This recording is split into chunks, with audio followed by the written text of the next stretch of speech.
सब prime mortgage का क्या मतलब होता है, ये आज की इस वीडियो में सीख लेते हैं। सब प्राइम मॉर्गेज का मतलब होता है कि ऐसे ग्राहकों को लोन देना जिनका क्रेडिट वर्दीनेस जो है वो ज़्यादा अच्छा नहीं है, यानी कि उनका क्रेडिट स्कोर जो है वो या तो है ही नहीं या फिर बहुत कम है। यानी कि जब आप कोई लोन लेते हैं, उस लोन को वापस पेमेंट करते हैं तो आपका एक क्रेडिट स्कोर बनता है और उस क्रेडिट स्कोर के हिसाब से फिर जो आगे आपको लोन मिलता है उसमें तय किया जाता है कि आप प्राइम कस्टमर हैं या आप सब प्राइम हैं। तो सब प्राइम का मतलब हुआ कि जिस व्यक्ति का क्रेडिट स्कोर कम है, यानी कि जिसने या तो कोई लोन लेकर वापस नहीं चुकाया या किसी क्रेडिट कार्ड की या लोन की पेमेंट में देरी की होती है या फिर कभी लोन लिया नहीं होता है, तो ऐसे ग्राहकों को हम सब प्राइम कस्टमर्स या सब प्राइम बोरोवर्स कह सकते हैं। और ऐसे लोन को सब प्राइम मॉर्गेज कह सकते हैं। जो सब प्राइम मॉर्गेज होता है उसके बारे में और अधिक पढ़ना चाहते हैं तो आपकी स्क्रीन पर भी दिया गया है और मुख्य पॉइंट्स मैं बता देता हूँ। एक तो इसमें हायर इंटरेस्ट होता है, यानी कि जो ब्याज दर है वो थोड़ी ज्यादा होती है, और इसमें जो इंटरेस्ट रेट होती है वो एडजस्टेबल भी होती है, यानी कि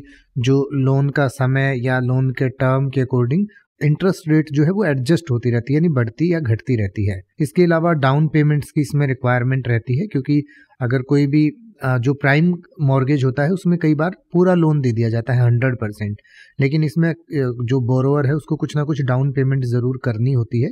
और इसके अलावा इसकी जो टर्म्स एंड कंडीशंस हैं वो भी बहुत ज़्यादा स्ट्रिक्ट होते हैं, क्योंकि जो ये सब प्राइम बोरोवर्स होते हैं उन पर कम भरोसा होता है कि वो लोन को वापस चुकाएंगे, इसलिए उन्हें ब्याज भी ज़्यादा लगता है, टर्म्स कंडीशंस भी ज़्यादा हार्ड होती हैं और उनसे डाउन पेमेंट भी ज़्यादा लिया जाता है। तो ऐसे लोन को या ऐसे उधार को हम सब प्राइम मॉर्गेज कहते हैं। अब आप ऐसे ही किसी भी वर्ड का मतलब हिंदी और इंग्लिश में YouTube पर सर्च कर सकते हैं। आपको मेरी वीडियो मिल जाएगी जिसमें आप बिना किसी फालतू बकवास के सीधा उस वर्ड का मतलब समझ पाएंगे। तो ऐसी ही वीडियोस को देखते रहने के लिए चैनल को सब्सक्राइब करें और बेल आइकन को प्रेस करें।